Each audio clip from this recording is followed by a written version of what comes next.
Saudara yang terkasih di dalam Kristus, pada kesempatan kali ini, mari kita masuk ke dalam satu perenungan. Kita menyadari berapa kita mengingini Tuhan.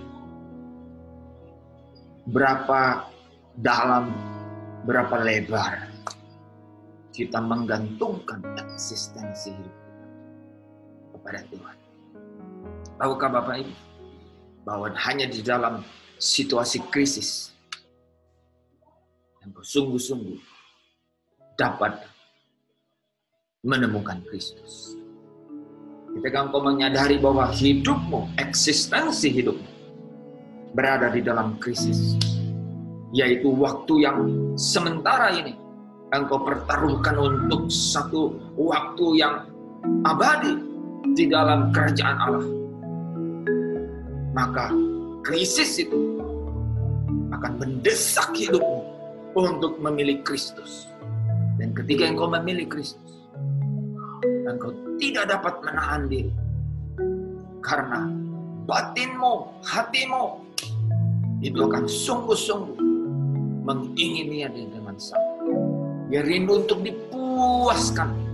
Dia rindu, hatimu dirindu untuk dipulihkan. Hatimu rindu untuk dipenuhkan.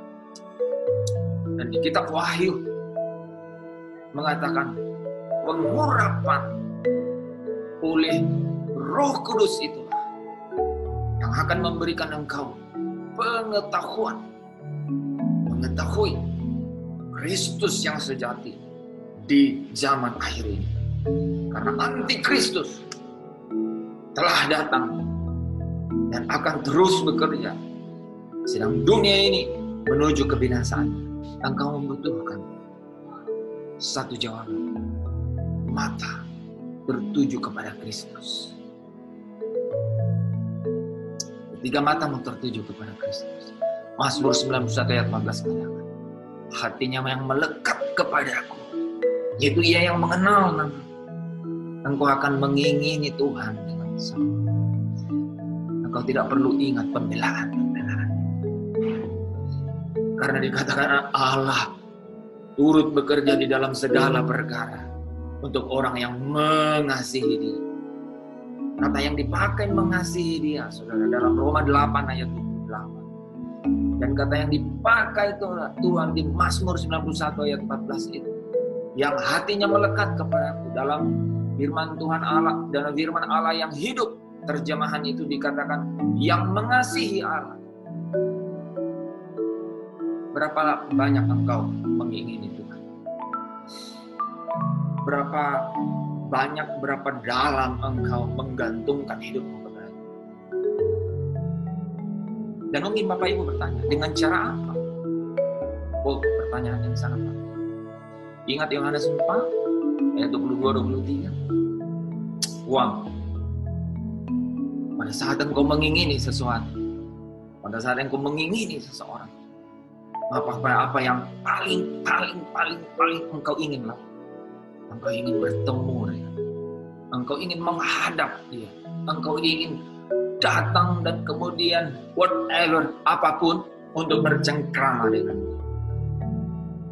Yesus katakan di Yohanes mengenai penyembah datang menghadap Allah. Dan Yesus katakan tidak di Gunung Gerizim dan tidak di Yerusalem lagi. Wow. Tetapi di mana pun. Dan Yesus datang menyelesaikan semua karya itu. Di akhir dia mengirimkan Bapak Ibu, saudara yang terkasih dalam Kristus, Rohnya yang kudus untuk tinggal di dalam kita, inside us, dan untuk selamat. Dan Roh itu akan membuat satu suasana di ruang hati untuk selalu haus, untuk selalu rindu, untuk selalu mengingini Allah dengan sangat. Engkau akan datang, engkau akan selalu membuat keputusan-keputusan di dalam 24 jam dalam satu hari. Engkau akan selalu membuat keputusan-keputusan di dalam pikiranmu, di dalam 1440 menit, engkau akan selalu membuat keputusan dan bersama-sama dengan hatimu untuk datang menyembah Tuhan. Ketika hati saudara melekat kepada Dia, ketika engkau mengingini Dia dengan sangat, engkau selalu rindu untuk datang menyembah Dia. Menyembah Dia. Yohanes 4 katakan, menyembah Dia di dalam roh dan kebenaran. In spirit and truth. Bapak Ibu, tahukah Anda bahwa ketika engkau datang menyembah Dia dalam roh dan kebenaran, wow, maka manifestasi kerajaan Allah itu sungguh akan menjadi atmosfer yang menguasai seluruh eksistensi kehidupan. Dan firman Tuhan katakan, kerajaan Allah itu yang akan memberikan engkau sukacita dan damai sejahtera. Di dalam keadaan seperti ini, ingat kata-kata saya Bapak Ibu. Ini adalah firman Tuhan. Damai sejahtera dan sukacita yang akan menjadi kekuatan di dalam hidup. Damai sejahtera dan sukacita oleh Roh Kudus yang sedang bersemayam, berdiam di dalam hatimu, yang akan membawa engkau mengatasi segala situasi di dalam hidup. Apapun itu. Engkau akan menjadi hakim atas suasana situasi sekarang. Engkau akan menjadi hakim. Dikatakan engkau akan menjadi hakim di atas orang-orang kudus. Wow. Kalau itu saja dapat di dalam 1 Korintus 6, maka apakah engkau khawatir mengenai hidup kebutuhanmu sehari-hari? Pertanyaan yang tidak perlu. Karena Allah akan memberikan engkau sukacita dan damai sejahtera, di mana itu akan memuaskan batinmu, sehingga engkau tidak lagi mengingini suplemen dari dunia. Tuhan tahu persis kapan engkau membutuhkan kehidupan untuk menopang roh dan jiwamu. Tetapi fokus pikiran hanyalah kepada Yesus. Ibrani 12 ayat 2. Supaya iman kita terus disempurnakan. Di bagian akhir, saya mau menutup dengan kalimat yang luar biasa. Di dalam Mazmur 91 dikatakan, bahkan aku akan memuliakannya.